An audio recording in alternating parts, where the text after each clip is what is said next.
Sharing back. Yay. Okay. We're back in. Minimize that. Sorry, you're hearing my inner monologue. Cool. So, attendance. That's the first thing that everybody's asking about. We use that same exact QR code, which is under class assignments or class documents.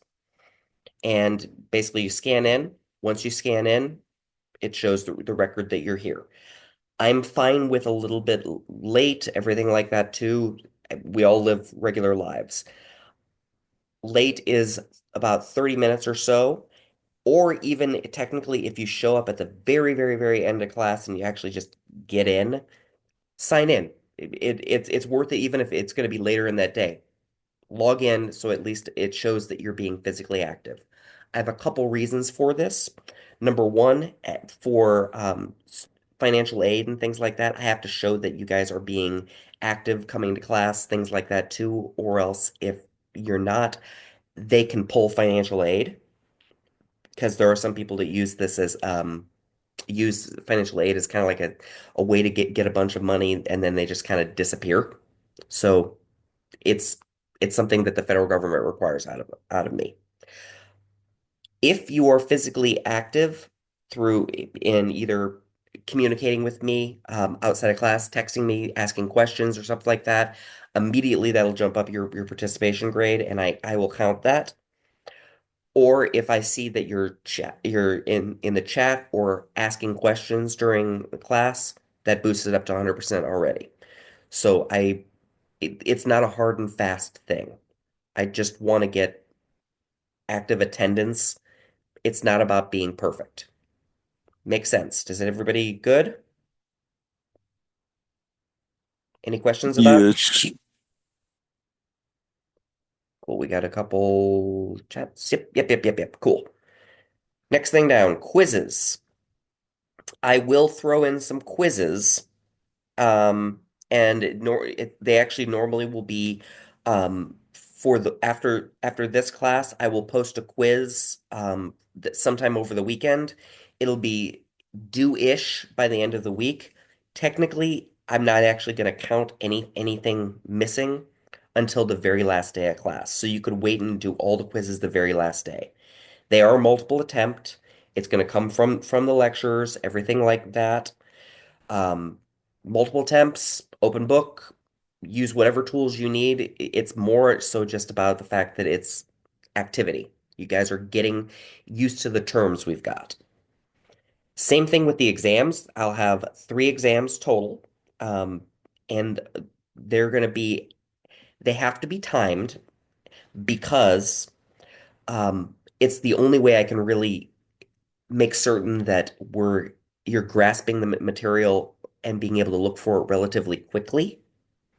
Now, I am giving for accommodations if somebody is needing longer time on that too. Completely fine. I use accommodations when I was going through school as well. So that's completely fine, but they're just going to be multiple choice questions. Use your book, use everything like that too. Having a digital book really helps with that because you're able to search it relatively quickly. Multiple attempts, everything that you need to be able to do it. I'm expecting these are going to be relatively easy for everybody to get a relatively good grade. Most of my grades in the classes tend to average right around the B or higher range. The only reason why I don't give out all A's is because some people just don't show up or don't try. So if you try, you're good. Does that make sense? Any questions about those things? Clear, mud? Yay, cool. The one kind of an actually, I'll wait for the homework assignment because it's that's a little bit longer. We also require a research participation. This is more on the department side that everybody is required to take part in some aspect of research. So meaning that you have to be a participant in this. It's more so you can learn about what the process is like. Um, there are 2 options for that. Either you can participate in the research, or if you don't want to be a participant, you can review an article, and it's about a page and a half that you have to review the article. Most people do the participation thing, but if you're adamantly not wanting somebody to study you, we'll go through that. Can you write your own research paper? You will be writing basically your own research paper. I'll show you how on that too. And yes, great question. I have in Blackboard for you guys a little bit more of a write-up about research participation. So for the research participation, there almost should be a line separating right here between the deadlines and alternative option. But what I'm asking you guys to go out do is go out and just participate in somebody's research. If they can be physically live, you can go part of the research pool. Since this is an online class, I have to make it to where you can do online things as well too, because maybe somebody wouldn't be local. So I've made it to where it's now available for to do any of those type of things. To get credit for this, there's a copy of the informed consent. Just make a screenshot of that and then send that to me. Has everybody seen an informed consent on a research study? Okay, cool. So I will quickly pull up one of mine so you guys can see that. All tricks. And you don't have to do my studies by any means. I'm just using them because it's something that's readily available. Uh, Let me in. Come on, stop being that guy. Minimize, go away, zooming down. Review. Okay. So for any study that you're going to get, you're going to have something that's like an informed consent, the very first page of this. It says what the inclusion criteria is, what the study's roughly about, stuff like that. And then do you agree to take the study? Take a screenshot of that, email it or text it to me, and that's enough. You have to do 3 of these. It's okay to do ones that are paid. They're really great to do them if they're paid. This is also a decent way to make some good money. There's panels like Prolific, and I use Prolific very often. Sometimes I'll pay like 20, 30 bucks for people to take my surveys. So it's worth looking into as an extra income stream. Actually, I'll even pull that up too. Yeah, Prolific.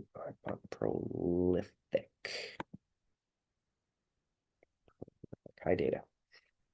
So yeah, this is a really great panel to be part of. Basically, just if you want to get paid to participate, this is a legit place. Sign up here. They are often looking for students. They're also very much looking for people that fit any aspect of diversity. So that's something that you will likely be part of the panels if you can fit into that world. So I would recommend if you want to make a little extra cash and just do surveys, this is a way to do it. Everybody cool with this?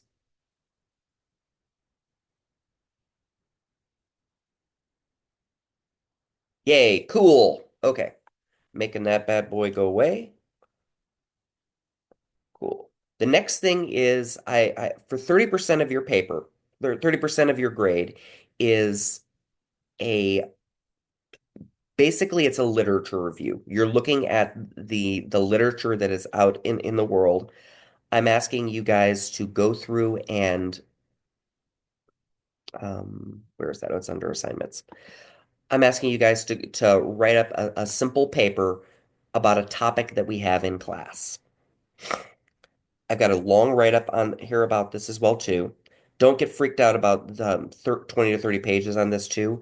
It's more so I'm showing about minimizing out your topic because if you have a very large topic, it has to be that long in order to cover all the material. What actually is asked for the deliverable is a 6 to 8 page double-spaced document that has, I believe I said 6 to 7 academic sources on it. I've factored this into the amount of work that is kind of expected to be on here as well too. So basically you're going to spend about 20-ish to 30 hours of your entire semester working on something like this. Now, with that said, please submit, even if you want to send me a couple sentences, send me those because we can keep going through multiple drafts to get you a perfect grade on this. So if you just turn in something at the very, very end of the semester, you're kind of stuck with what you have because there's just not enough time to get you any feedback on it. But really, this is not a very hard thing. I'm also expecting you to use in some type of way, and I'm not saying expecting like you have to, but I'm expecting most of you guys will use something like ChatGPT. In one of the classes, I'm actually going to show you ethical ways to start doing this to narrow down your topics, how to actually use this to make it to where your world is a lot better. Making sense so far? Cool. And that's the next part too. So, what we want to try to do is take one of the topics from one of the lectures that we've got. And I've given a couple examples here about how we can get a narrow topic of something to look up. So, like today, we're kind of talking about some research methods. Um, you can look at ethical considerations in data collection methods. That could be something that you can look into and write up a paper about that. Or if you have issues with memory, you could look at exploring how memory boosting strategies can aid students with ADHD in educational settings. You would write a paper about that. Every single step of this, I'm glad to help you along with. I've even had one student that turn in a draft of this already. And one of the things that we're doing is we're kind of cleaning it up even further. I was mentioning too that that first draft was like kind of in the low B-ish range.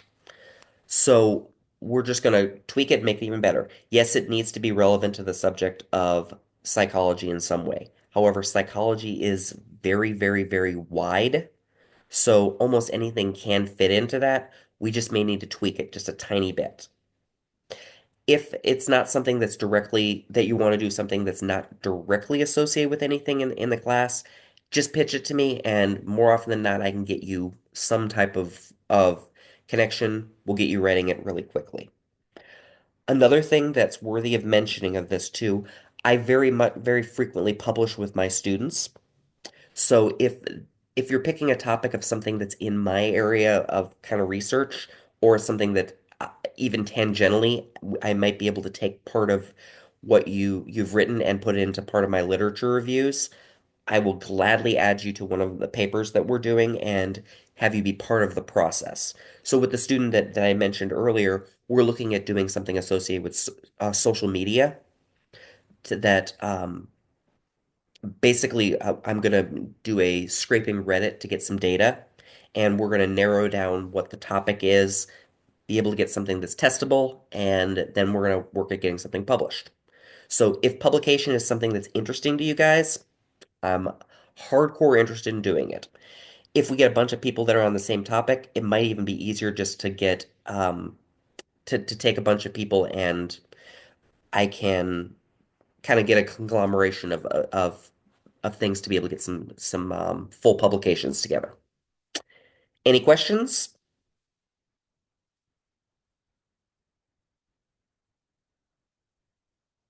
Anybody? Bueller? Bueller? Any questions? Okay, cool. Yay. Okay. So, any thoughts about last week? Did anybody have any? Did you like the lecture?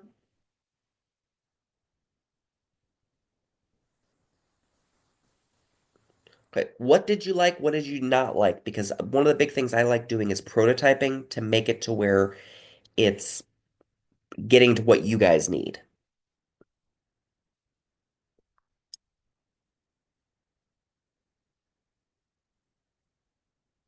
I'll give you an example to kind of to prompt this. One thing that I learned with my other two classes that I've got for the same exact topic. The first group that I had, actually, they would be my second group because you guys are my first, um, really did not do well with any aspect of a lecture. Lecture was actually something that it bored the ever-loving pants off of them. So, based off of that, I kind of altered it for the third group. And on that third group, I got a lot more of a discussion. I learned from that about how you guys actually assess the information. So, what worked, what didn't work for you guys last week?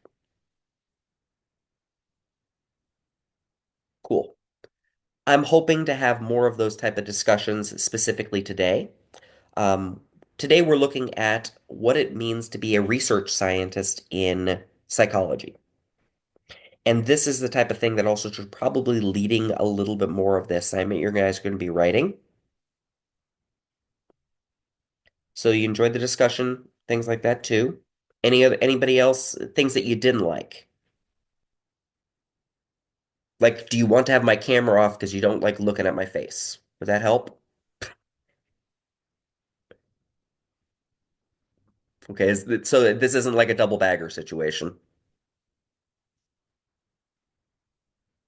I normally get laughs with that.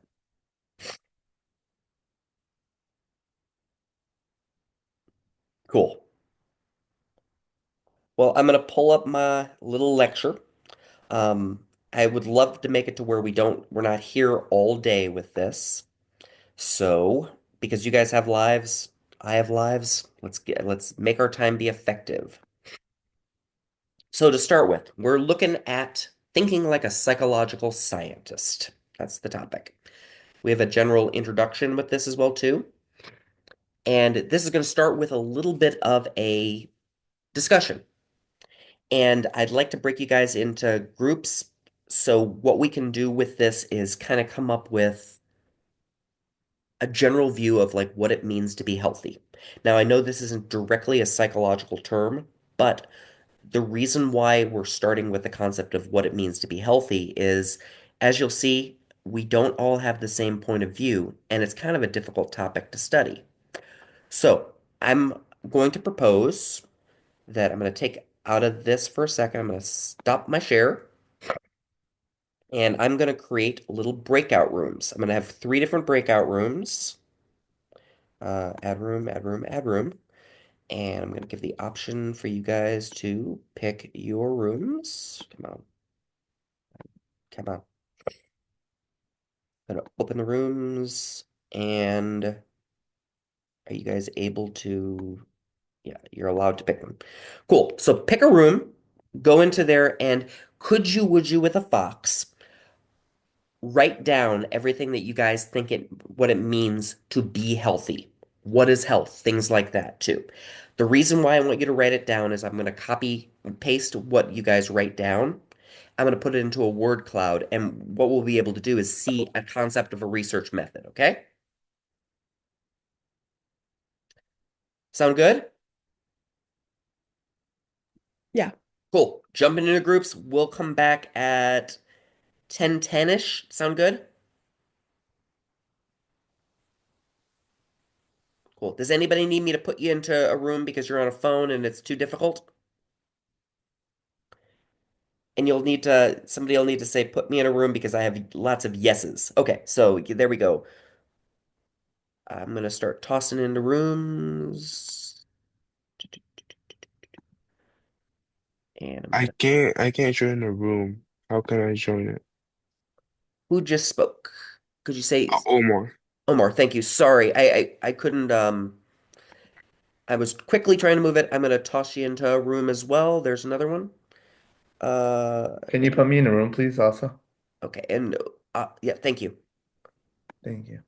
Not a problem. Least I could do next to nothing, and I thought about doing that for you.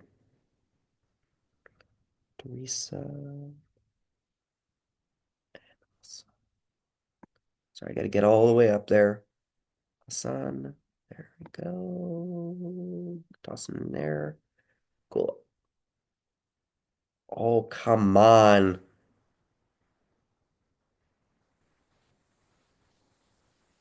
I think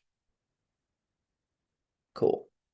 I'm just gonna start assigning some people, moving everybody over.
In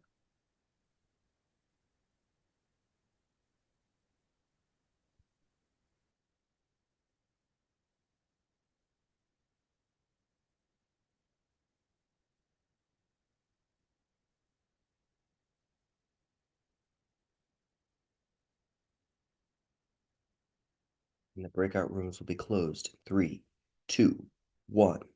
Everybody's back. At least everybody should be back. Oh, yay! Somebody's already jumping in. My heroes. Okay, first, before going through anything like this, too, I just want to ask, was this too long in a break room? Should I have come in and help prompt or anything like that? What type of things do you have for feedback about separating into the breakout rooms? Did you like, dislike?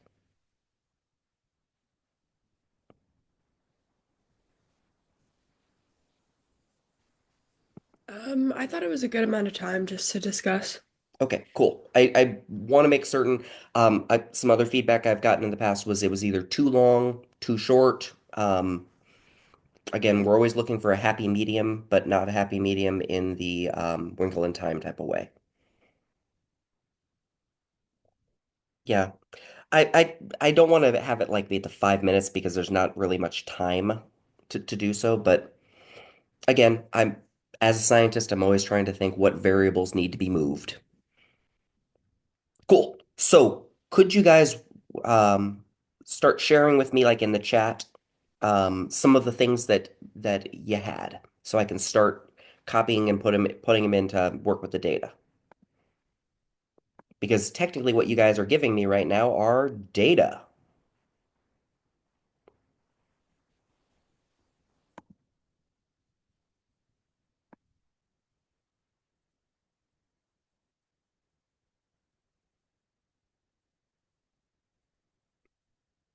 Do I have anything? Beautiful. Okay.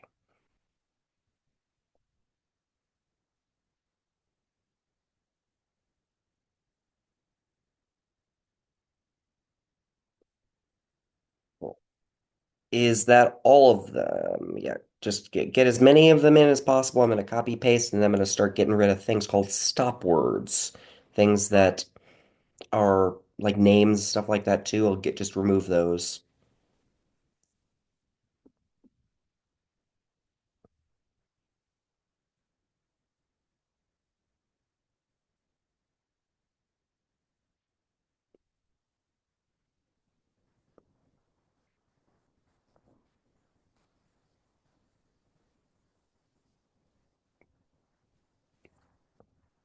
Cool.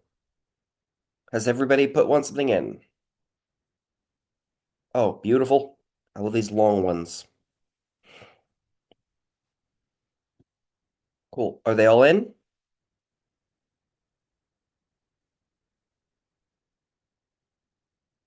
Well, I'm gonna start copy pasting, getting these in. Oh, we got a new one.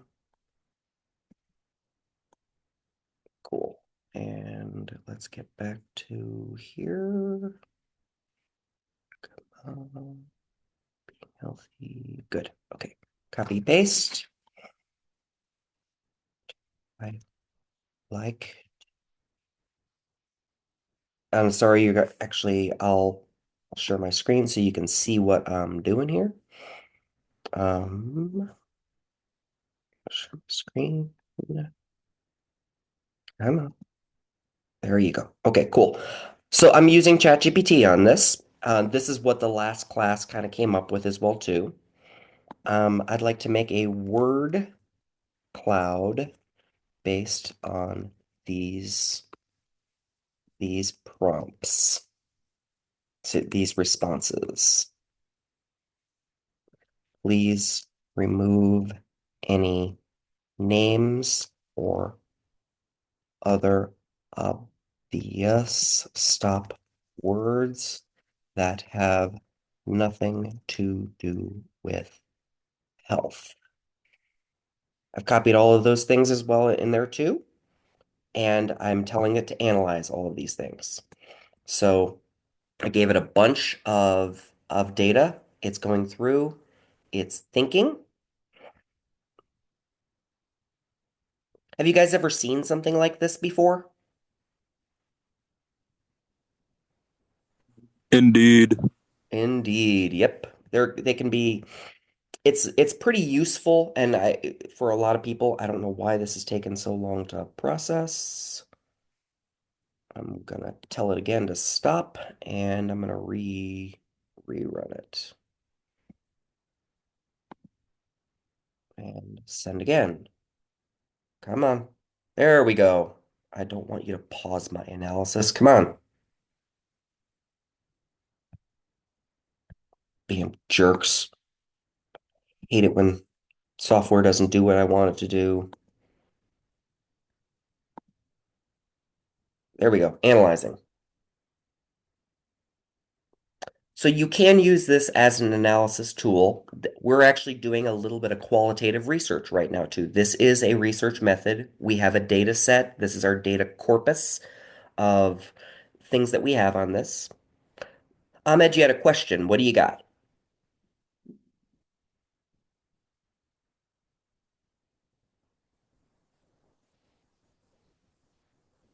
I think he was saying like he's seen it. Oh, okay. Yeah, cool. Making certain. Sorry, just didn't know if your hand was raised. Um, there we go. Cool. So this is what we've got for our response on this. So when we put in all of the data and things that words in here as well too, words that are showing up more frequently will be larger, more bold, things along those lines. So what we can start to see is trends and stuff that are starting to come through on that too. So of course health would be the most common thing because it's what we're talking about. We could technically remove the word health in here too, but I think health in itself is kind of the topic we're talking about. So anything surprising in here too that anybody is seeing that they wouldn't have normally thought about being the perspective of being healthy.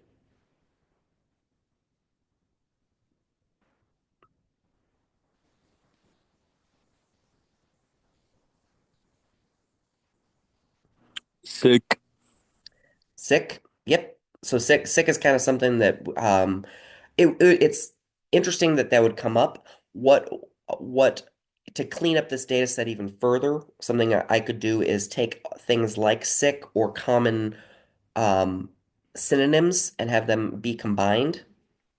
Toxic, that's another one that's kind of interesting to come into. That would be something with sick. Break, Illness. yeah. So those are kind of negative terms with this that are kind of coming through with all this too. Uh, it's more so we're putting garbage in. We need to clean that type of thing up. I don't want to spend a massive amount of time on doing that because this isn't something we're actually going to be publishing or anything like that. But what things that I think are kind of interesting that I didn't was not kind of expecting to see, this word independence, the fact that that's even there. Isn't it interesting that autonomy is something that somebody that multiple people actually said was part of this? Why would autonomy be something that would be important about being healthy? It's unhealthy to be controlled all the time. Yeah, it is. And we almost need to have that. At the same point, too, we have social in here, social things, friends, groups. Um, those are all over in this group in here. Why is it that being social is something that's important to being healthy,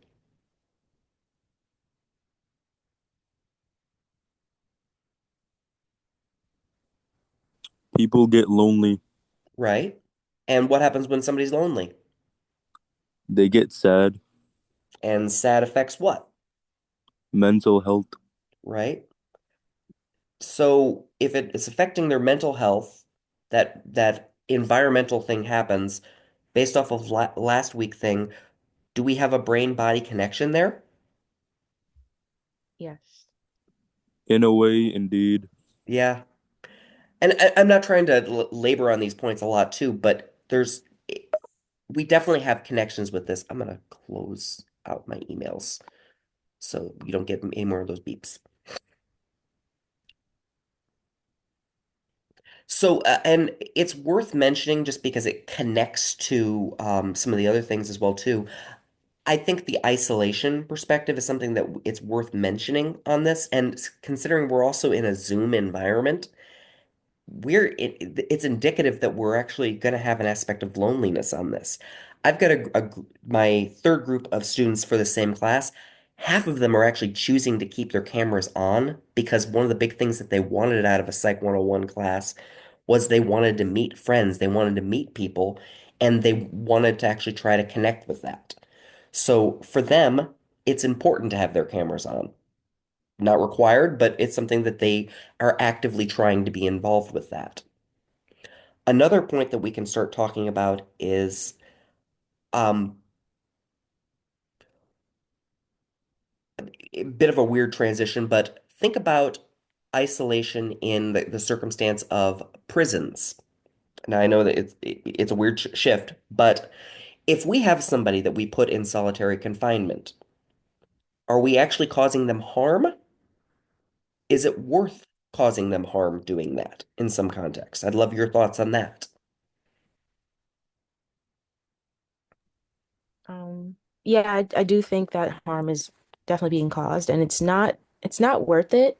Um, I feel like a lot of the time, like people who are in prison, they deserve to have help, um, Hmm. mental health counseling and all those things, so that when, eventually when they do come back into society, they're well off for it. But placing them in like confinement like that for days at a time, that cannot be good for them at all. Like they'll probably lose their mind, literally. Right. There are times in that where you don't actually know how much time has gone by. There have been some studies that where people have gone into an aspect of solitary confinement just purposely, like meaning to test out these experiences. They're not even prisoners, where they were put into some aspect of solitary confinement, giving food, capabilities of sustaining their physical health of that. And they were in there for 3 days. They had no clue how long time had passed. They actually had thought that only a day had passed during that time.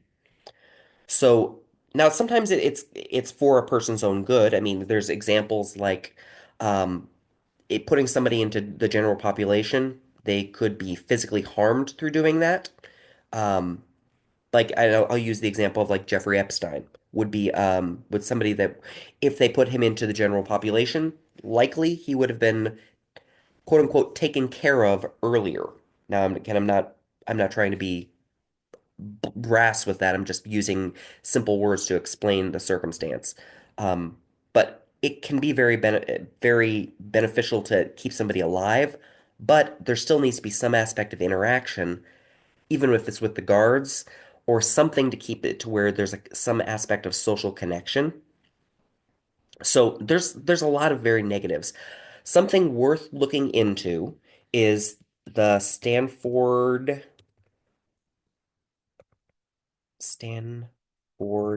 prison experiments.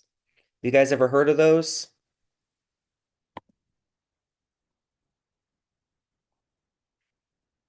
They have a couple movies about, they have a movie about this. It is totally worth watching. It is disturbing, but primarily it is a very, very well-known um, psychological study that's worth looking into. It is kind of held as the testament of what is not to do in psychological research. The premise of it was that they took a bunch of students. They said, "You will be a guard, you will be a prisoner," and they just wanted to see how people would interact with those dynamics of power. It got ugly quick. So it's worth looking into that because people will behave very, very differently based on their roles. And then we also saw things like isolation. So the reason why I kind of brought up that part of it too is that even something like this can prompt information like that. Um, Alea, You had a Yeah, yeah. And did I pronounce your name correctly? Aaliyah. Aaliyah. Ugh, I'm trying so hard. I was gonna go back to like the social isolation. Bring I it. do think that especially like when you hear, I mean, I think it has to do with everybody. We're talking about all the um things that happen, the repercussions of it. But I think thinking about younger um incarcerated people going into solitary confinement, like that is depriving people of the social interactions that create who you are. Right. As kids, you learn to share because you have to share. You learn that you can't throw a tantrum because there's one toy and you and the other kid have to share it. Like there are things that you learn just from interacting with other people. So I think like that emotional and psychological well-being, like that will not form for younger people who are incarcerated and put in solitary confinement, which like you're saying could be the same for Jeffrey Epstein because they're young, they don't want to put them in general population, but then at the same time, so they're just going to sit by themselves for who knows how long. And then I just think development is stunted. Well, and you know what? Let's take this out of the prison context. Let's take this back into a grade school or a preschool circumstance. Hmm. We have a timeout. Are timeouts always beneficial, or do they cause harm?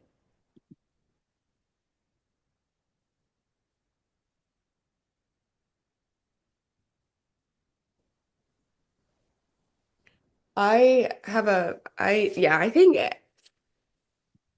if it's not like just to, like, I feel like most people do it to make a point. Like, you're gonna go, like, you did something bad, go to timeout. But I know that there's some people that, I mean, we hope, but like teachers take advantage of that, and that kid is just sitting there and Mhm. sitting there, or they miss out on recess, or they miss out on free time.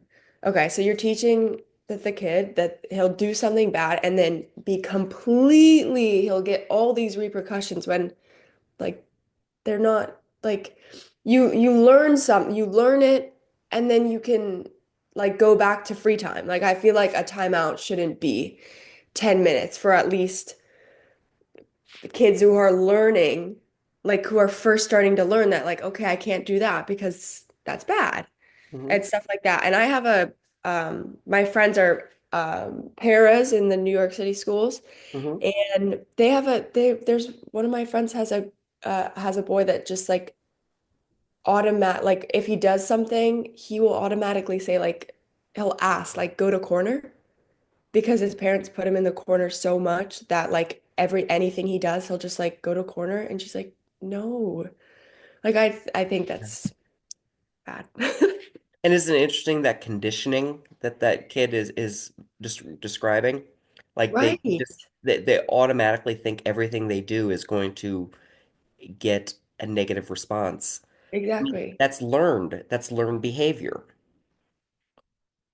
So yeah, and we'll definitely go in hardcore into the this type of stuff when we're getting into the childhood development section. But even just talking about health can connect with this. Elena, Ilana. Ilana, man, I almost wish that we had in people's names like we could have like a IPA describing it, how to say people's. I It's really am okay. trying to say everybody's name properly. It just the emphasis is always off with me. It's okay. Yes, please share Um, your thoughts. I it was rather a question. I just thought about it, but I know for time out, like I remember being, in that age and they'd be like, think about what you've done. And then it just kind of sit me in the corner. Hmm. But so I'm thinking, I feel like that's think about what you're doing. That's not, I'm sure that's supposed to um activate some sort of self-reflection for the child, but I feel like at that age, children don't really understand self-reflection, so they're just telling this child what to do without actually talking them and walking them through, this actual self-reflection process so that they can, grow emotionally and understand, okay, well, this what I did was wrong. It has repercussions, there's consequences. It's not just me, it's everyone else around me as well. I feel like if teachers took that approach and parents apparently took that approach, timeouts would make more like a timeout would include another adult kind of explaining, and just walking them through the process that they're meant, I don't know if that makes sense, but yeah. Oh, it totally makes sense. You actually touched on something that's kind of interesting as well, too. Depending on how early we're doing something like that, the concept of self is it's not something that You. some younger children really get. I mean, they're still kind of learning the fact that I am me. I am not my family. I'm not actually connected to my mother. I'm a separate entity with that. So to understand that when I have this cause effect relationship of I've done something quote unquote bad behavior, it connects with that. So yeah, there's a lot of context dependent stuff with the way that we teach and learn with that. And all of those too, I would even argue too, we're causing unhealthy behaviors and unhealthy views of self based off of those type of discussions or punishments that we're doing. And I mean, think about how that would affect later in life. Think about that one kid that we were mentioning earlier that they immediately know they have to go to a timeout. What are they going to be like when they're in their 20s? Think about that. Let's do some inferring, some deductive reasoning and say what likely we can expect from behaviors later in life if that continues. I think they'll be fine. Okay. And why? Why do you think that they'll normalize out? I don't know. I feel like every kid, they just go through things and then they're fine. Okay. And you know what? Sometimes there is an aspect of learned self-regulation that's fair. Let's say we had a negative response. So let's continued and there is no other actual other self-regulation that occurs. And this I think becomes pathological. I think probably like constant apologizing would be one. Like even before, obviously he's learned that he's probably grown out of like going to the corner, but like thinking that I think that like his social awareness might be stunted just because like if somebody's talking and I can feel something's off or I've said something and they look at me weird. Oh, I'm so sorry.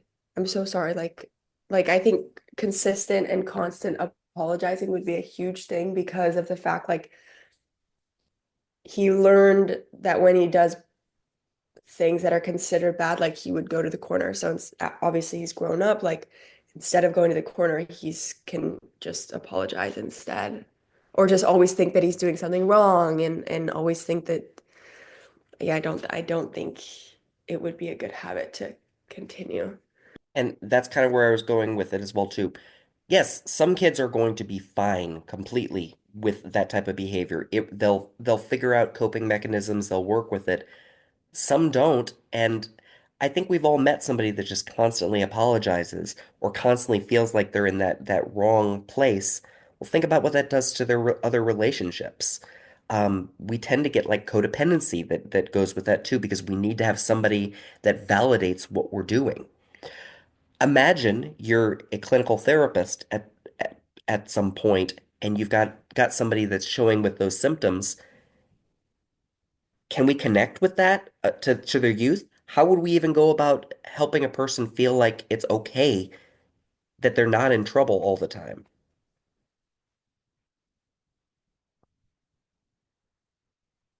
Sorry, can you repeat that? If we were a clinical therapist, how would we treat this person that's presenting with those symptoms later in life? And I'm talking generally. I mean, we're not, you don't need to have a perfect theories or anything like that too. What type of things have you heard that psychologists will do? I haven't heard a psychologist say it, but I would say try to focus and be grateful with the things you have. Cool. I like this more patience perspective. Give them acceptance. Cool. So, and Ahmed, you kind of touched into the behavioral humanist perspective that almost all psychology that is clinical, that's what we tend to present with. The concept of you're okay with yourself, just Just your state of being is okay. That's the gist of everything that's in with it too. So there's this type of the concept of health connects through a lot of different things, and it connects very strongly with psychology. That's one of the reasons why we're kind of presenting this. I also wanted to present this thing to you guys too, because this is a way to do research. If we did this type of question to a certain population, we could get a lot of information about what they think is healthy and then infer to say, well, what is unhealthy from for that group too? What are things that they're having problems with? There's a lot of really, this can be a very useful means by which to do things. Um, I'm looking at Jesse's. If someone grew up feeling isolated or punished for acting out, they might struggle with confidence, trust, or handling emotions as an adult. If they tend to shut down or push people away, we'd work on rebuilding trust and learning how to express emotions in a safe and healthy way. Jesse, maybe you should be a clinical therapist at some point. Because that's perfect. I would love to have you as a therapist at some point. So, and just one more thing to mention here too is religion or religiosity, is in here as well. Um, isn't that interesting? I don't think so. Yeah, but for some people in the West, we tend to not think of religion as something that religion or spirituality as a factor to this too. Very often, and I'll go Freudian. I'm not a huge fan of Freud, but he did have a very, very good point. Freud believed that all problems are religious problems. All psychological problems tend to become a religious problem, meaning that it's a problem with their spirit. So and I'll repeat, Freud believed that all problems could be traced to a problem with religion or spirituality. So it kind of connects with that concept. So there's a constant connection about spiritual health that kind of goes into this too. It is a spectrum for each individual. Some people are just adamantly, I don't believe that there's a spiritual life, and that's completely fine if that's what their scope is. For me, my spirituality is highly important to my physical health. Now, it doesn't mean that I'm going to church with that as well too. For me, it's more so that connection of mind and body through yoga. In my own belief system, I also do prayer, but again, that's what connects for me. For you, it may be very, very, very different. If you think about it, and prayer is a big part of your belief system, if you didn't pray, wouldn't you feel kind of yucky? Wouldn't you have kind of like a cognitive dissonance about what's happening? Anybody? Thoughts? Yeah. Yeah, it can either bring people together or drive them apart. So even talking about religion can be a bit of a problem. And there is a difference between religion and spirituality for a lot of people. They can be the same thing, but they can also be something very different. Now, we also have this very big problem about the same thing that's even happening in the US political system right now.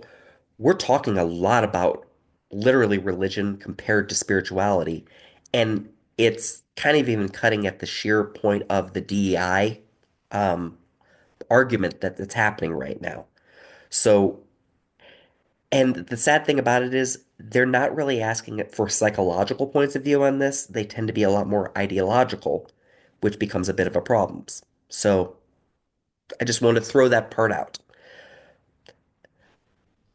Any closing thoughts on this before I continue on with the lecture type of stuff?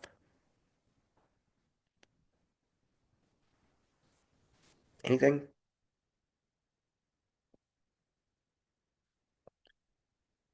Yeah, I'm purposely doing a study myself right now on social support from spouses or romantic partners about how they provide spiritual support in associated um, with their way to cope with their partner being able to cope with burnout. It's something that I'm purposely studying. I've got a East versus West perspective, so I'm collecting data sets in the United States, in China, as well as Africa to work with that. So it's just something that we actively are still researching a lot of these things to understand little nuances of it. But I will move to that next place. Excuse me. I've got a little bit of my son's sickness. Cool. So when we're studying lots of topics of psychology, we have to start making it to where we can quantify them, quantify relationships, and be able to infer to be able to work with somebody in the future. I already started using that inductive reasoning perspective when I was explaining, saying, hey, we have this kid that's getting a timeout, and they later in life might have an issue. I'm using inductive reasoning saying that because of such and such past experience, they likely will have such and such experience. We have lots of ways to actually test this. And what we do is we create a hypothesis, and then we start testing that on a sample of people, and we infer a larger group of that. So has everybody heard of the term hypothesis? I'm certain you covered it in like one of your science classes. Cool. So we're gonna go through, and I'm gonna kind of help you guys get to the concept of what a narrow hypothesis is and what are good theories in psychology.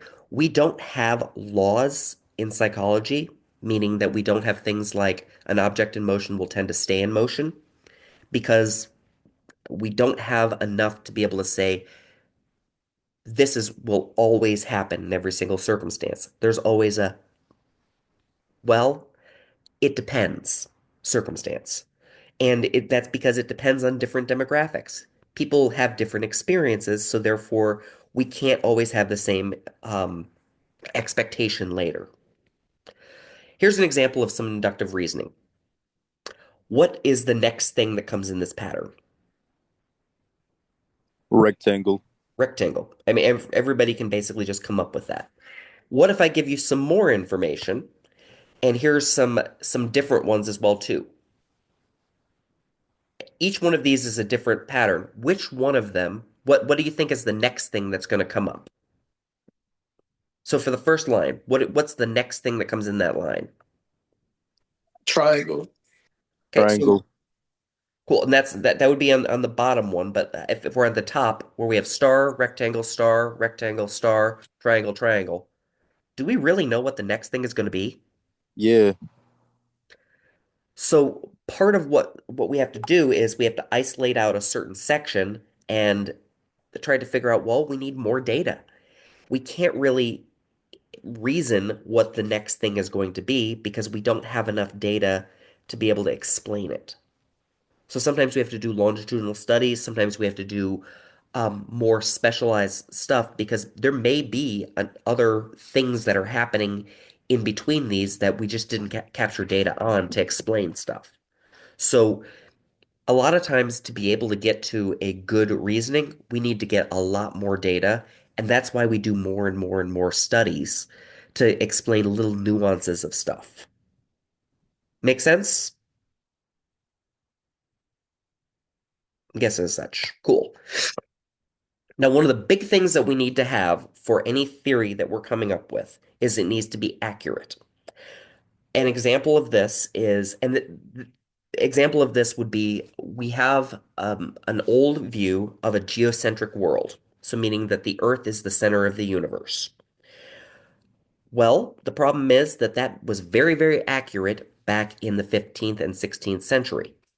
But then Copernicus came out and showed some great evidence about how these bodies are moving, and it seems like the sun is the center of the universe. Well, we've changed the accuracy now, and what we need to do is start saying, when we're making the theory about how the world physically works, we use the most accurate thing we have at that time.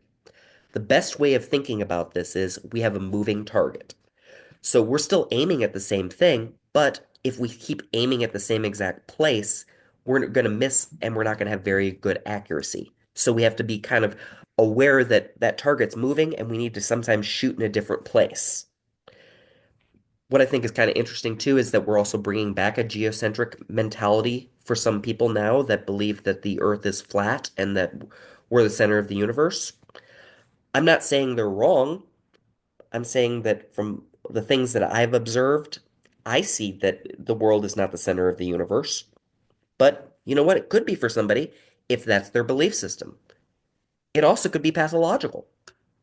I don't know. What are you guys' thoughts on that? Thoughts on what? The geocentric mentality, meaning the Earth is the center of the universe. That doesn't make any sense. Okay, and why does it make sense? Because if you look at the planets, it's not the center. If Cool, anything, it's the sun. right? Or we have the center of our galaxy is a black hole from what we're seeing too. We have newer evidence that we're kind of looking at. So therefore, to use a geocentric mentality in some cases of science doesn't make any sense. But what if you have somebody that says, "No, I believe that the Earth is the center of the universe." Are they wrong? Completely. Okay. Anybody else have any thoughts?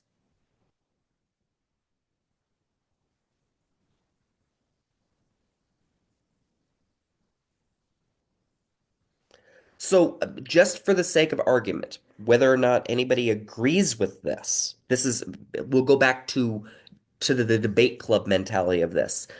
Could somebody argue for why a person that has a geocentric mentality is not wrong? Would you mind somebody trying that? It does not have to be your belief.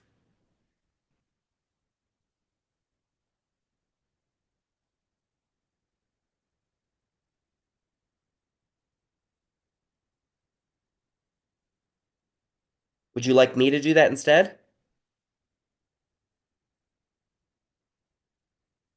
Well, it is kind of debatable in that, think about it, we're dealing with psychology. We're dealing with the perspective of we've had some people with the concept of a learned behavior and a learned concept. So we have some people that, let's say, and again, I'm not specifically saying anybody is bad for this, but let's say someone is hardcore homeschooled with a extremely fundamentalist point of view, where their parents teach them that literally the earth is flat. They're not given any other information, and they come out into the world, and that's their belief system. Are they really wrong with the information and the things that they understand, that's the world as they understand it? Are they Yes. wrong? Okay. So how if we believe they're wrong from that perspective, we're putting our belief system on them, and theirs is a belief off of very strong spiritual perspectives. Well, so I think in that situation it varies though, right? Right, Because I mean, you have certain things from a factual point of view where like you said, a geocentric mentality about something would, yeah, it could mean that somebody grew up homeschooled and they would be fixated on the point that the earth is flat because that's what they learned growing up. right, And that makes sense because people absorb a lot of things from the environment they were in. But then again, it's also about what's fact and what's not fact. So the earth is not flat. That's right. proven. But And I agree completely with you about that perspective. One of the things that we have to kind of do with anytime that we're coming into a psychological assessment or of a group, we can't immediately come into the perspective of saying this mentality or this group of people is just flat out wrong about what they're believing. We have to just describe it and say, why are they believing this circumstance? Now, the reason why we don't immediately jump and say, you're wrong, my way is right, is because one of the things that we want to be able to do is figure out why they have those belief systems and then figure out a way to be able to teach or have an argument to show them our perspective of why there are these facts, why we believe what evidence there is that the earth is not flat, it's not the center of anything. We can show them experiments, we can show them other things like that too. but we have to understand what got them there. Does that sound crazy? Because I mean, I'm kind of touching into, yeah, it's an aspect of empathy, but Oh, I see what you mean. yeah, this is an ethics perspective about saying we can't look at the subject that we are looking at immediately and say your mentality is absolutely wrong. That's part of the problem that a lot of times we have political perspectives. We tend to have a in-group, out-group perspective of my way is the only way that's right. Well, they have a different perspective. Sometimes we need to understand why they're coming up with that perspective because it gives us so much more information. Now, for any of the theories that we're dealing with, the argument here is that we are always aiming at a moving target. We want to ultimately go with the most accurate information we have at the time. If we get new information, that target moves, and we then start saying, okay, we have a new theory. This is kind of what we're going after now. And until we can disprove that theory, we then need to keep going with the current thought we have. Sound good? Next place. Cool. We also have to have consistency in anything that we're studying. We need to have apples for apples. If I throw oranges in there, I may get a good study of fruit, but I'm not gonna be able to test things about apples. So if I threw some oranges in there and I say, how do these apples taste? I'm not going to get a very good consistent answer about that because somebody's going to say, but I got an orange. This apple tastes weird. So we have to have variables that are consistent and also in some cases validated to be able to say what we're actually studying is what we are studying. If I were to go out and I were to ask for a circumstance of I'm studying sleep habits and instead sample how often somebody eats. Am I really going to get a good test of their sleep habits? No. So we have to have consistency in the things that we're studying. Next, we need to have a good scope of what we're trying to do. If it's too big, then we can't really easily study that type of thing. Now, here's an example of something that's on here too. We have the brain plasticity. This is about when we're looking at this image here too, we're seeing about how new neurons and connections of the brain are actually forming based off of interactions or learned behaviors and things like that. We did not have the capability to even study something like this before newer methods like functional MRIs and such. So we can narrow our scope to say specifically we are looking at how the brain learns and how it creates pathways. Now, with that said, we can't directly connect the fact that brain pathways are being connected, but we can say we are observing such and such thing on functional MRIs. This is the best way we can use to explain this. It seems that when a person is learning a task or they're putting a circle thing in the circle hole, a square thing in a square hole, that they start learning patterns and we start connecting behaviors with that too. We can connect that, but is that really the only thing that creates pathways in the brain? Does that make sense?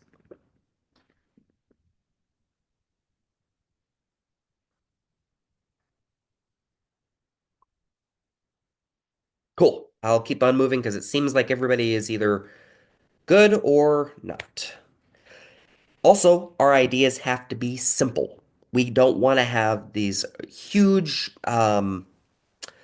difficult to understand theories that we're talking about. So, an example is if we were to take the paradigm of how chimpanzees think. They have about their inner monologue, about how they they go through the process of cognition. If we were to take the human paradigm of how we have an internal monologue, which also is something that's also in debate right now too. There's research out there showing that 50% of the people in the world have a version of aphasia where they don't have an internal monologue about what's happening. If we were to take that mentality and throw it on chimpanzees, we would not get good results out of that because biologically they are different than us. Their behaviors are different than ours. Now, there are many things that are similar, and we can learn a lot from it, but we have to have a very simple biological argument for something like chimpanzees to be able to look at their ideas. Ultimately, the simpler your theory and the more applicable it is of just saying all clouds are yellow, all clouds are white, or something like that, to be able to be testable, then it works. Now, of course, all clouds are yellow. That can be proven false. Great. So therefore, we are changing our accuracy because we've found white clouds or yellow cloud or gray clouds. So all clouds are in the sky. We could make a theory of that. Well, okay, great. All clouds are in the sky. Now we need to define sky. We deal with simple things that we add on to each other until we get to a larger theory in general. So we take little baby steps to get to those points. Are you guys with me?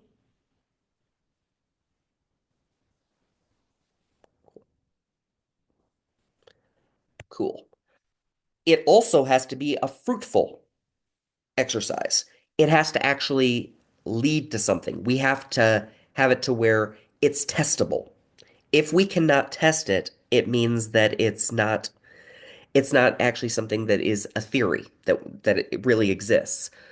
So I'll use this as an example of we've got all these fruits that are in front of us, all these different canned fruits.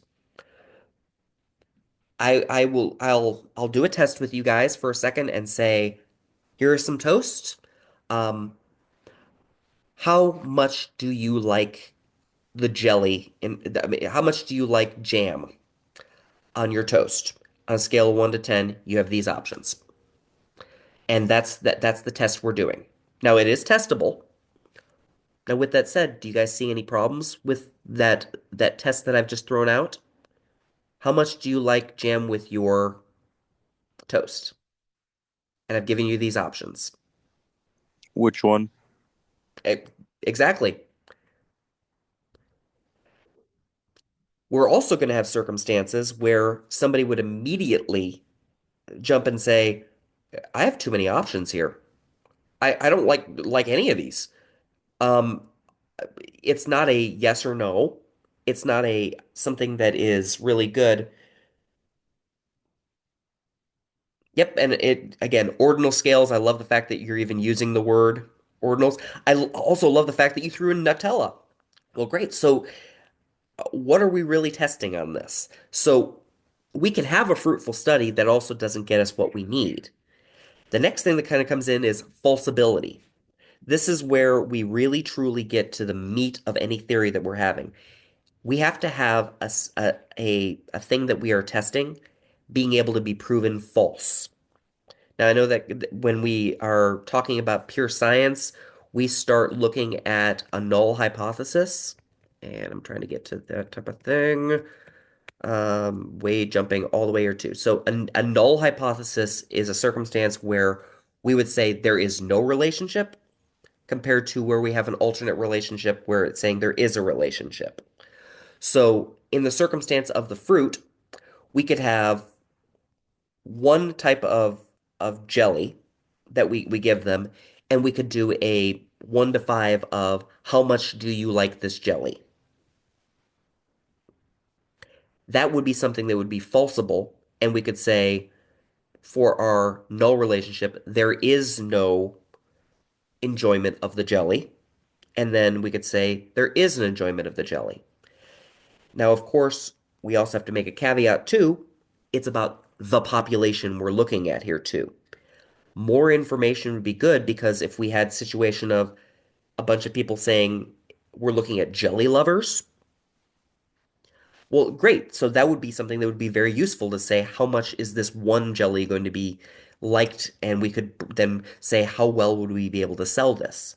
But if we're doing this in a group of people that don't like jelly or that have a fear of canned items because there's so many bacteria that could be growing in them, or people that are in Nutella groups, we're not going to get an accurate representation of that. So I will post a video of that I have from my statistics class about dogs being wizards to show this kind of example a little bit better about how we actually would test something like that. And it's a good example of that. So what do you guys think about the falsibility concepts? You want to do some examples? Yes. Cool. So which of these is actually something that we could test and find out would be a good example of a falsifiable um, hypothesis test? Sorry, I didn't really understand what falsifiable is. We could that it could be proven false, meaning that we could flat out be wrong. I would say the cannolis are delicious. Like they're Okay. the easiest ones. No, no, it's the last one only. The other two are fine. Okay. Anybody else have any other ones? So let's argue for some of these. Like how would we actually test these things type of things? Let's jump with the cannolis one. How would we actually go so far to test that? Survey. I feel like you could take a group of people, give them cannolis, and ask them whether they enjoy them or not. Okay. Would we be able to infer that to a larger population? Not really. I mean, it depends on how many people in cannolis you got. Right? And also, do we have a group of people that could eat cannolis and not think that they're this viscous, disgusting group? And I love cannolis. Please don't think that I'm saying they're bad, but for somebody like my son, there's no way in the world he would eat a cannoli because it's got some weird textures in it.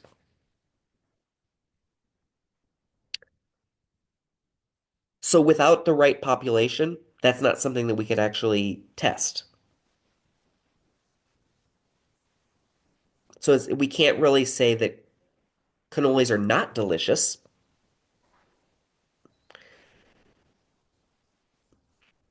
So how about let's go to the eating before exams increases performance. Can you see any problems with that one? No. So what if I went to a buffet before my exam? I ate 5 steaks, 7 lobsters, a bunch of ramen, and a light salad. What would I likely have for my performance on my exam? Happiness. Not good. You'd be tired. You'd Right. be happy. I would be happy, but I'd probably be asleep. You gotta fight through it. Right? You gotta fight through it. I'm with you. Yeah, I would love to do something like that. That'd be very interesting to do. We have to get a lot more narrow scope to be able to make it to where that's falsifiable. Eating blank before exam, meaning eating a certain thing or a certain amount of time before exam increases the performance on the exam. We would need to put that in to make it falsifiable. Could How about all of these be falsifiable? It sounds like all of them are falsifiable. they are if we add more to them? The Uh, perspective of like the mind doesn't exist would be very difficult to actually directly test. Oh, I see. Okay. It has to be able to be testable, and we have to show that the mind doesn't exist or the mind does exist in order to test that. So it's not really something that we can say is or is not because we don't have evidence to show the negative. okay. I think I get it. Yeah, it's really kind of a hard perspective. Actually, I will go so far and I will show I'll take the time and actually show my video on that because it is actually worth the time to do it. I tossed it in the other classes. I've not tossed it in yours yet. Course documents. Think like a scientist. I've got what is a hypothesis? Here is my dog video. So it's 2.5 minutes. So basically, you need to have like as much, I guess, detail in your hypothesis before you can test it. Right. Here, I'm gonna have you guys spend 2.5 minutes just watching my dog video on this because it actually kind of describes out the way we look at a perspective of testing something like this. So, and it's kind of a weird, fun thing. Welcome to the magical world of hypothesis testing, where dogs might just be wizards in disguise. Today, we're diving into the curious case of a dog that may or may not perform magic tricks. Imagine you have a dog and you believe it's a magical creature capable of pulling rabbits out of hats. That's your hypothesis. My dog can do magic tricks. Sounds positively enchanting, right? But hold your horses, or should I say, hold your rabbits. Before declaring your dog a wizard, we need to consider the null hypothesis. It's like saying, nope, my dog can't do magic tricks. Now, why do we start with the null hypothesis? We call it null because it assumes nothing special is happening. It's like saying everything is normal. In other words, we're saying, no, the dog isn't magical. But why do we do this? Well, before we can believe something big like your dog being magical, we need to test that idea. So we first check if the null hypothesis, the idea that there's no magic, can be proven wrong. Now it's time to put your dog to the test. You ask it to perform a magic trick and you wait with bated breath. Will it make a treat disappear or just wag its tail adorably? If your dog just sits there doing nothing special, we stick with the null hypothesis, just a regular dog. But if your dog suddenly makes a treat disappear or does something amazing, we reject the null hypothesis. We say, maybe the dog can do magic after all. The whole point of testing is to see if we can reject the idea that nothing special is going on. If we can't, we keep the null hypothesis. But if something magical happens, we reject it and think, maybe there's more happening here. The trick here is not to prove your dog is magical, but to see if you can reject the idea that it isn't. If your dog doesn't perform, you stick with the null hypothesis. Remember, just because your dog didn't do magic today doesn't mean it won't ever. It simply means for now we can't say it's a magical pooch. Keep the dream alive. We are just saying that we have to go with the null hypothesis until we have evidence to reject it. In conclusion, hypothesis testing is about starting with the assumption that nothing special is happening, like believing the dog isn't magical. The goal is to gather evidence to challenge that idea. If we can't find enough evidence to prove otherwise, we stick with the assumption that the dog is just normal. That's the same way scientists test ideas, even when they're testing something as fun as whether a dog might have magical powers. Thoughts?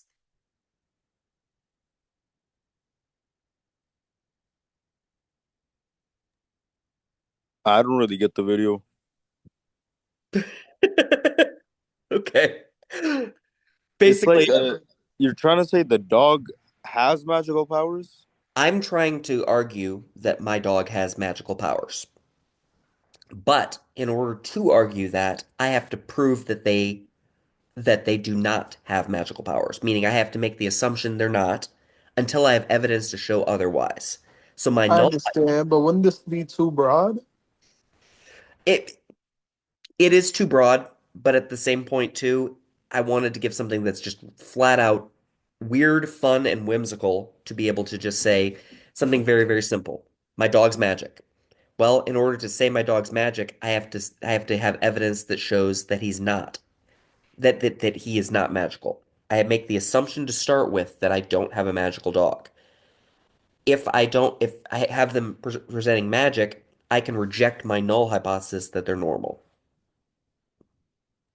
Does this eliminate bias? Like making sure that your bias isn't like put on the study, if that makes sense? Oh, yeah, totally. And there would be bias in a study like this. I just wanted to give a very rough concept of what a null hypothesis is. Non-magical dog. The dog is not magical, so therefore it's that we and if we have magical abilities, we can reject the null. Now, of course, more testing would be needed.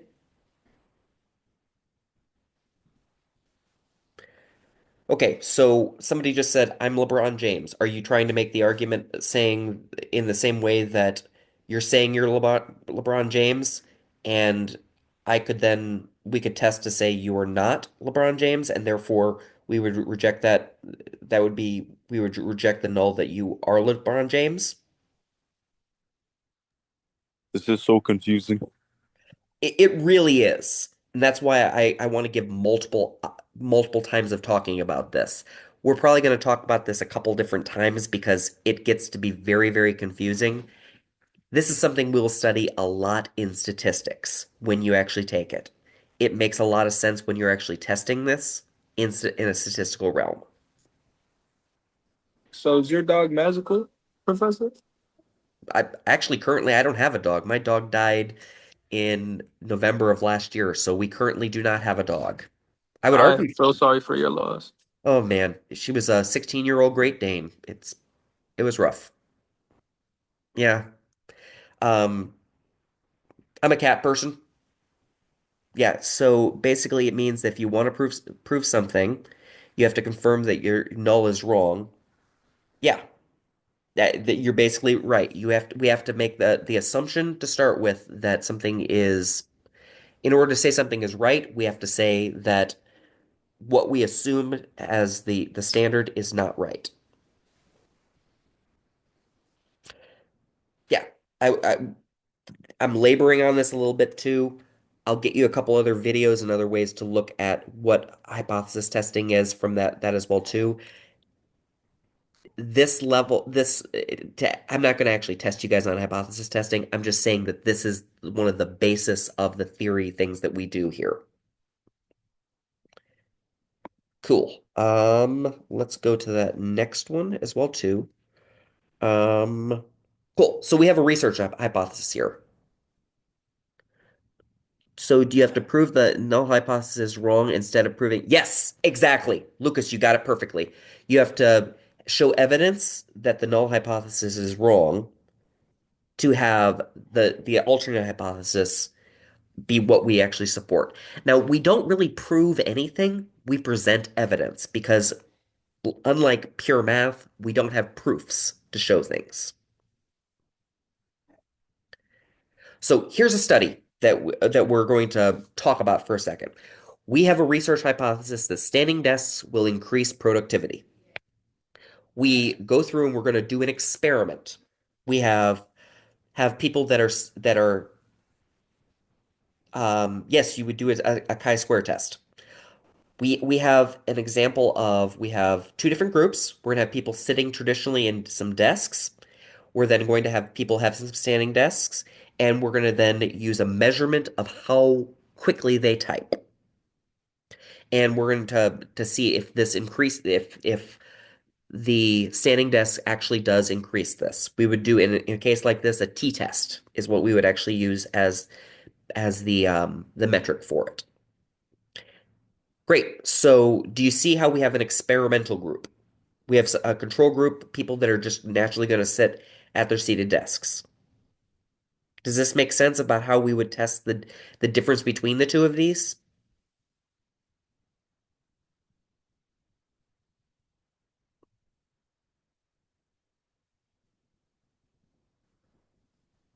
Cool. So we would have a null hypothesis here that there is no difference between a standing desk and a traditional seated desk on that, on the typing. If we do have a statistical difference between the standing and the seated, we would then reject our null and say there is a difference. Now, I would love it while we're still here. What problems do you guys see with this study as it is?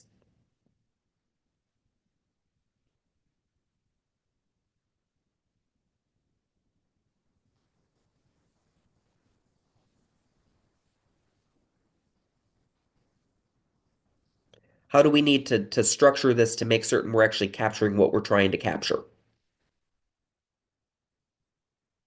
I know this is a very silly thing to say, but when I first saw the standing desk and the traditional seated desks, I Yeah. just thought that this experiment really couldn't like accommodate like certain people, like amputees or maybe Uh-huh. people who just can't just like stand for long periods of times. And like say if you for this experiment you had like one person like do both and see what they prefer. So like I know for this one it seems silly, but for other ones where both groups, like in some cases they can't be like used for like both people can't do both of them to like the same degree, it would definitely affect or have a bias on the outcome, if that makes sense. Oh no, not only does it make sense, you hit the actual nail on the head of one of the biggest problems in this. It is very ableist. Um, we don't really, if we had somebody that we would just assume that, well, okay, so you were in a wheelchair. We're not going to put you in the standing desk group. We're going to throw you into the seated desk group. So, like above the no and everything else, it also like heavily depends on who's in your control group that you're testing on. Like that, Exactly. I think that's like one of the main things I see here. Yeah, we need to make certain that we are testing consistently through this. So, if we were wanting to make this be an appropriate study, the people that we're throwing in here, we need to make it to where, first off, everybody has a traditional seated desk circumstance, that we have able-bodied people, that we have no perspective of those that are dealing with any type of physical disabilities or issues with standing, so proprioceptive issues or balance issues or things like that too. We would have to exclude those people out. Now, of course, that doesn't mean that we could not do a study of that group as well too separately, but in order to make this be apples to apples and consistent, we need to have that there. We also would need to have a control at the very beginning to say, well, how do we if we're changing a variable like we're making somebody stand up, we need to know how fast they type just normally because maybe it actually decreases it and we can explain with a confounding variable that when they were standing up, they had to just figure out, well, okay, are my hands, where's the keyboard, things like that. The perspective may change that so much that um, we would not have good data because we're actually testing people's adaptation to standing at a desk. So there's a lot of things that we need to make certain we have that has garbage in, garbage out. Yeah, I guess it would also like depend on like the way they type, what type of keyboard they use. I mean, there's a lot of specifications. So I guess that's where the control group really matters. Right.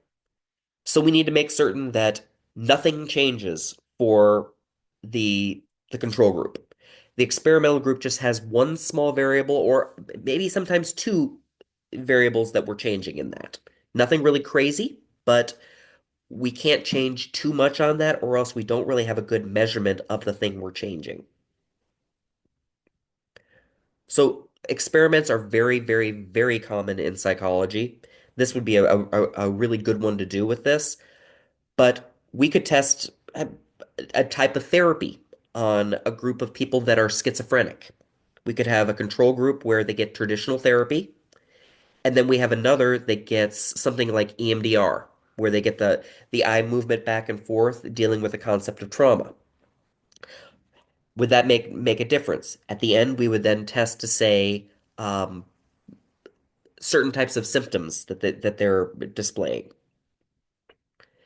So this could go into the clinical psychology very, very easily with something like that. Any other examples of different ways we could create an experimental group versus a control group using psychological methods?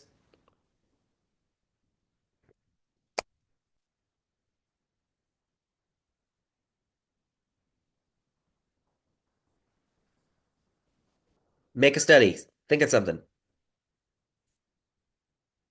You grab a group of people and see like how different methods of sleep affect how they sleep. Okay, cool. So how would we have a control group of that? Um, let's say we have a control group of people that sleep in the same certain way, and then our test is like, well, would they get better sleep if they like, I don't know, drank a glass of milk an hour before they went to bed? Cool. Love it. So you're saying with this that your your hypothesis is if you drink a glass of milk before going to bed, an hour before going to bed, it will affect the quality of sleep. Does that Yeah. make sense? Cool. So the dependent variable, the thing that we're looking at the end, is sleep quality. Our control group would be people that just sleep normally. The experimental group would be they're given a glass of milk an hour before going to sleep. Does that make sense? Yeah, sounds about right. And is this falsifiable that we're able to say that there is no difference between the two groups? Yeah. Magical. We've done it. I love it. That's a perfect example. Now, somebody mentioned, Jesse mentioned about placebos. Placebos are very frequently used as a concept of control, meaning that people don't know if they have the placebo or not. So if we're given, like, let's say we're testing a new drug that's out there, we have a bunch of people that have GERD, so they have acid reflux. They are given um, they're given a 6 week trial of a new type of medication that's being treated um, for their acid reflux. One group is given the actual medication, and the control group is given basically sugar pills, nothing. Then we're testing to see how frequently do they get their symptoms as the dependent variable. The null hypothesis is there is no difference between the two groups. If we find that there's a statistical difference of people that got the drug saying that they had less symptoms, then we would reject the null and say there is a difference between the two groups. Now, we will still have people in the control group that get the placebo that still have decreased symptoms. That's okay because that's an aspect of bias that we will observe in the test, but that can be kind of controlled out. Does that make sense about how that connects?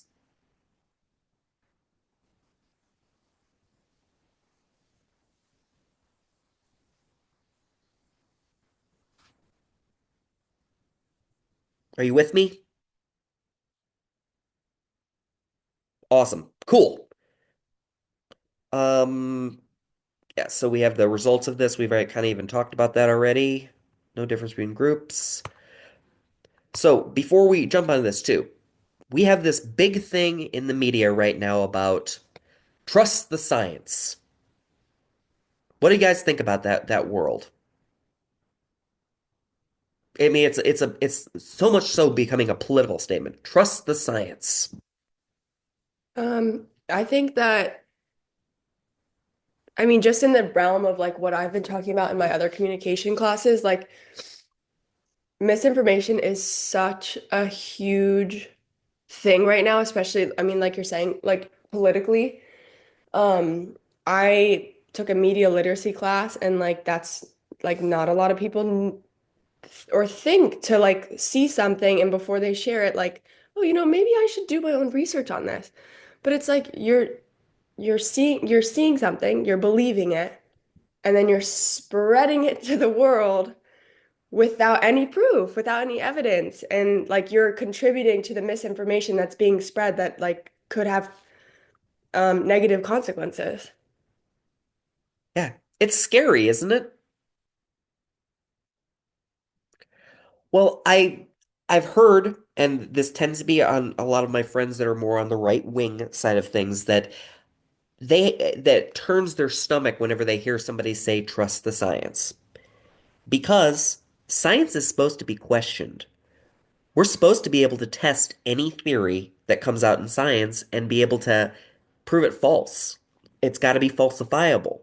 So, and we have an example here too. Science has proven the Mandela effect is real. Have you guys heard of the Mandela effect? So can we really prove that?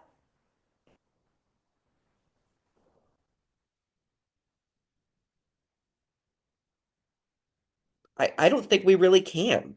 Now, I would watch that video, especially if they said new evidence to support the Mandela effect. Boy, if I saw something like that, I would be jumping on watching that video because they're framing it in a very scientific way. Again, they're presenting evidence. There's nothing that's been proven. Anytime that somebody says something about especially psychological or social science that they say it's been proven, I would take thing that you read like that with a massive grain of salt because it tends to have just bias in the way it's being reported. But again, here's the question. How do we trust anything we see?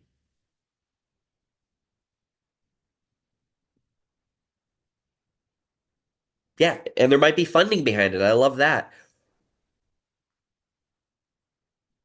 Especially on the drug side, meaning the pharmaceutical side, a lot of studies are funded by drug companies, and they get paid if the drug goes to market. If it doesn't go to market, then they're at billions of dollars. So is it really trustable? Do they have a lot of replicability of the studies as well? So yeah, and confirmation bias is a pretty good example of that.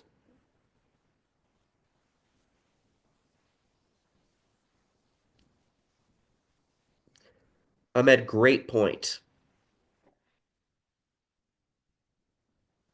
So, and the thing about it is, this kind of even goes back to that geocentric mentality that we have of some people that are in the world now.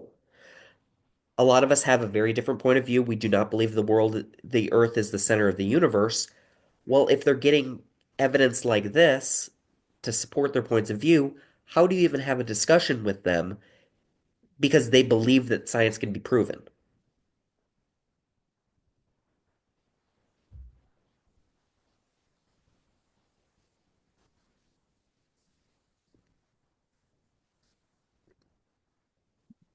But we go Anybody? back to like trying to, kind of empathize and bring in another, like bring in our own point of view, not saying like how he said earlier, like not necessarily saying, oh, you're wrong or whatever the case may be, but bringing them back to, you know, points from, yeah, from your point of view.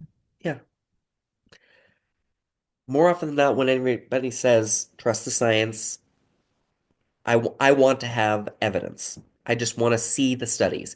I personally, whenever I have a scientific thing that's going on, I look it up.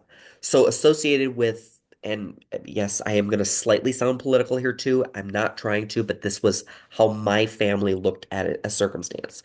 We were looking about getting my son vaccinated for the COVID vaccine. One of the things that we started having about discussion with my wife and I, we are very much people that get vaccines in our family. We believe in getting vaccinations.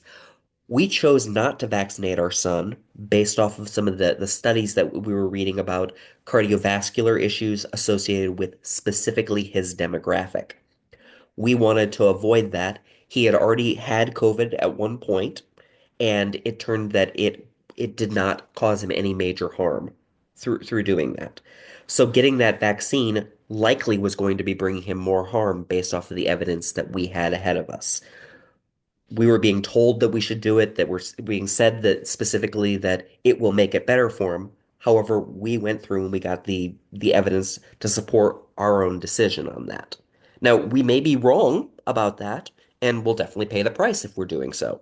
But we worked off of the best accuracy that we had at the moment, based off of the evidence that we had, looking specifically at the group of people that got the vaccines for his age range, specifically for him, not him, for boys, prepubescent boys under those circumstances. What do you guys think about that approach? And please tell me if I'm flat out wrong. I'd love to hear that point of view.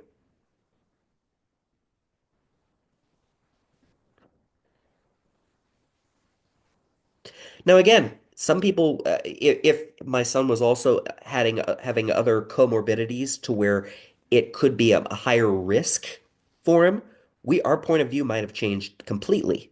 But we wanted to make certain that he did not have any additional cardiovascular issues.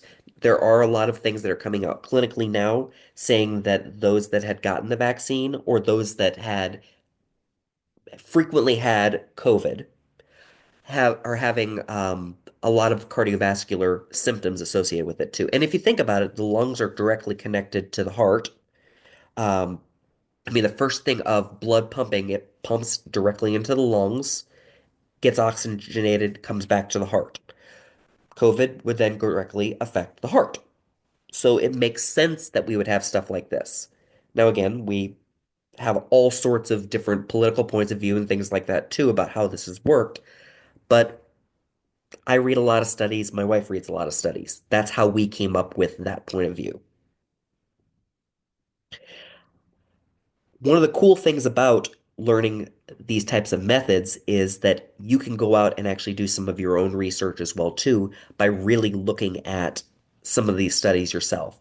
You don't have to understand all the tiny little nuances about what's going on, but you can start saying, okay, so there are 5 studies out there. All of them say that this vaccine is safe. Was it done in my population?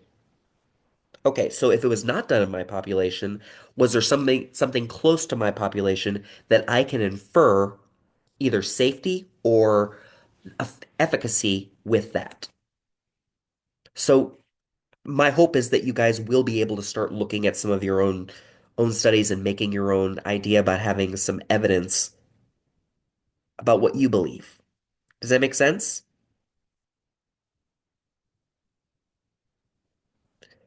Cool. And again, I'm not trying to be political about anybody saying take vaccines, don't take vaccines, anything like that. That's not where I'm going with it. I want to be very careful to say those were just our beliefs. This is why we came to a certain point of view. We've gone through that too. There's um, type 1, type 2 errors. I'll give you a video about that as well too, if that's something you guys are interested in. Objectivity, none of that's going to be useful for you guys. Cool. So, what do you think about what I just kind of presented?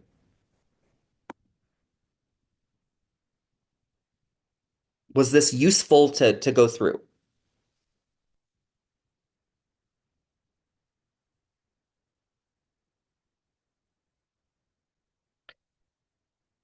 Do you see why it connects to psychology compared to just traditional sciences like physics and such like that too?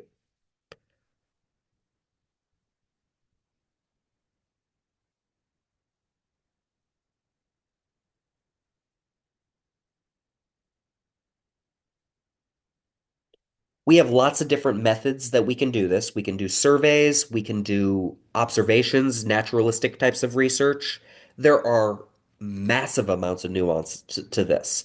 And it comes down to it too. And this is something I get is when I review for academic journals. Very often, people that are trying to they take a study and like an example, I have 3 different papers that I'm reviewing right now for the Academy of Management Journal for their conference that's coming up. I have all Chinese samples in all 3 of my papers. And they're trying to say, based off of what is happening in China for these relationships, that they can be inferred to the entire world off of the relationships that they're looking at. I don't I don't think that that's an accurate representation. And one of the things that I've suggested in all those papers is that they need to narrow down their scope and say that it is a limitation of their study, that they only sampled this and that can be inferred for this population. Future studies need to look at such and such.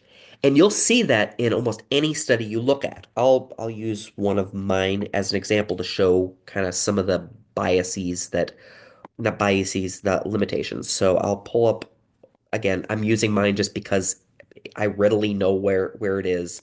You'll see this in literally any paper that you look at. So here's one I just recently published.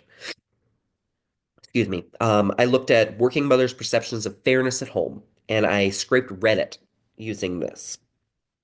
So I was looking in here to say their perception of fairness has changed based off of COVID as well as the interaction of work and home. We went through, we did our study, all these other things like that too, wrote up a bunch of stuff on this too. It actually showed that COVID did not make much of a difference between the two. COVID actually did not change the polarity of the things, meaning they didn't think that COVID was less fair. It just highlighted the fact that we're dealing with more remote work perspective. But in any paper that you look at, you will see a limitations and future research section.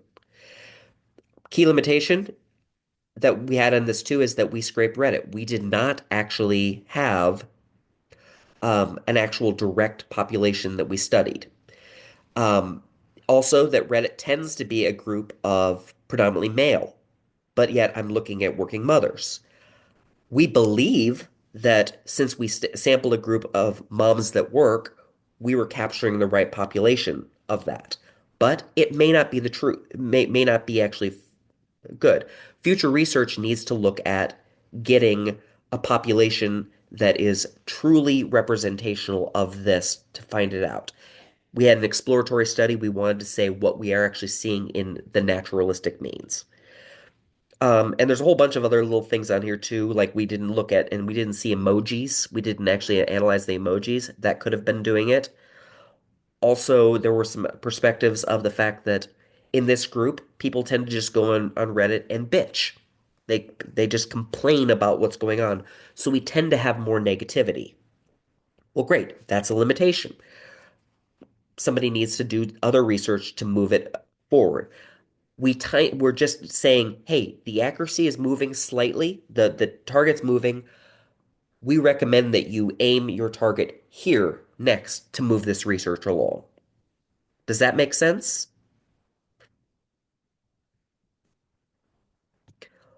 All studies will have that. All studies should have, in some capacity, limitations that they had in their study. Meaning, hey, we captured the data at such and such point, or the population that we studied was all people aged 75 to 100. We can't really say that this is going to be the same for 18-year-olds. So that's something that when you're being part of these studies, why they're having, um, why they have specifically inclusion criteria, they're trying to make certain that they're getting the population they're really trying to understand. They're trying to narrow down that scope to answer a call to research for moving that needle just slightly.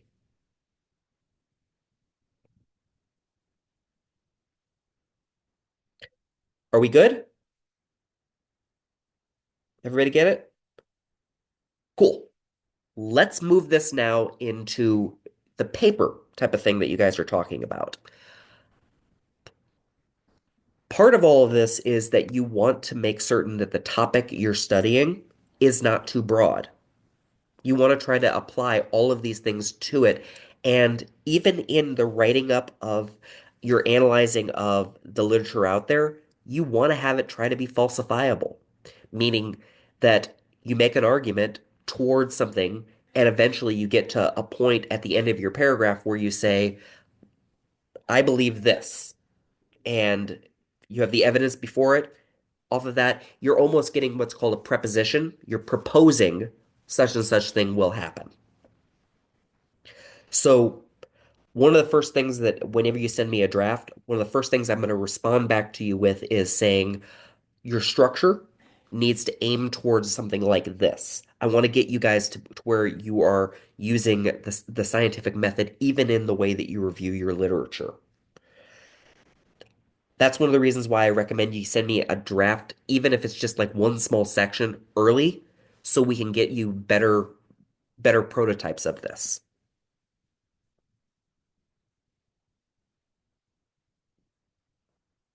Any major questions?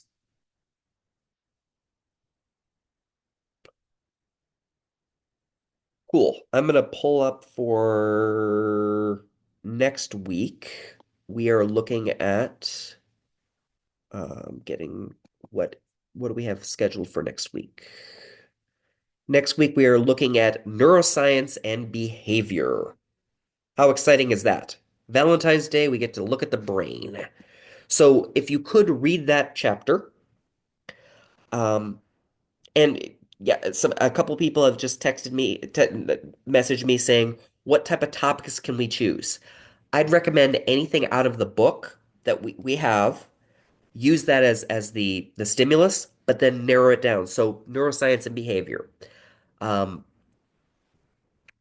you could ask a question about what are the what is the latest information associated with neuroscience and memory in African Americans, and see if there's anything specifically being studied about that. Have they studied about aspects of cognition that leads towards memory? If there's something that trips your trigger, jump with it. Um, Everybody's going to gravitate to what they want. Now, some people have looked at like social media and how it affects youth. That's a beautiful one to go into. Again, that topic can be a bit broad. You might want to say cyberbullying, or you want to say such and such individual topic. But we want to actually just look at the academic literature to say what really is being said about this and being studied. Clear as mud?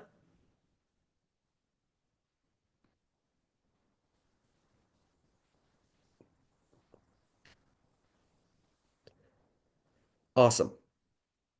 That is what I have for this week. So, is everybody cool with leaving now?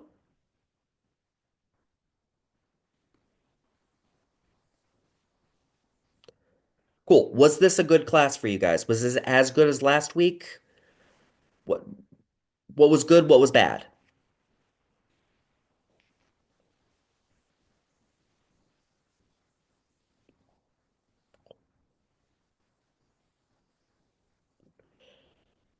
Yeah, and I'm really trying to do a lot more of discussion with this because you guys really are coming in with some very, very strong, valid points. You know a lot of this stuff already. I'm just giving you terms to be able to talk about it more intelligently. That's it. And intelligently meaning so you can talk to really, really smart people that think that they have this intellectual peacocking thing going on. You know what you're doing. So I will post the recording of this as well as the video. Over the weekend, you're going to get a simple like 5 to 10 question quiz. It's not going to be hard. You can take it many times to get you a high grade. I want to get everybody in this class an A. So I'm here for questions. Other than that, go forth, be fruitful, multiply. I need more people like you. Thank you. A bientôt. Bien bonjour. Thank you, Professor. Have a good weekend. Oh, it's going to be spectacular, eh? Lots of Professor, soccer. should I stay after class? Yes, please do, Joey. Okay. I got stuff to show yous. Okay. Actually, I'm gonna grab my phone real quick because that's where I was doing my work with you. Take care, Professor. Have a great weekend now. Yes, I Bye-bye. will. Quizzes are graded immediately as well too. They're going to be auto graded. So after the class, you could just hop on Blackboard and take the quiz and Well, it's not going to be available yet. I haven't posted it. uh-huh. So it's going to be available over the weekend. You'll get an announcement. It's due at the end of the semester. So whenever Uh-huh. you get to it. Okay. That's great.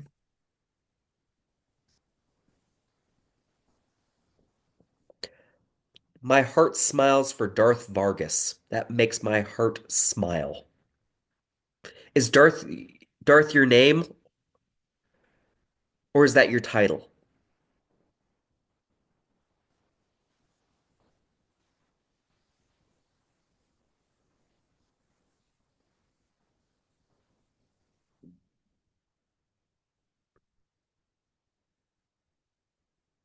Cool. I'm gonna put my camera off for a second. I'm gonna also stop the recording, but I'm also gonna go grab my phone because I've got something on here too. So I will be right back.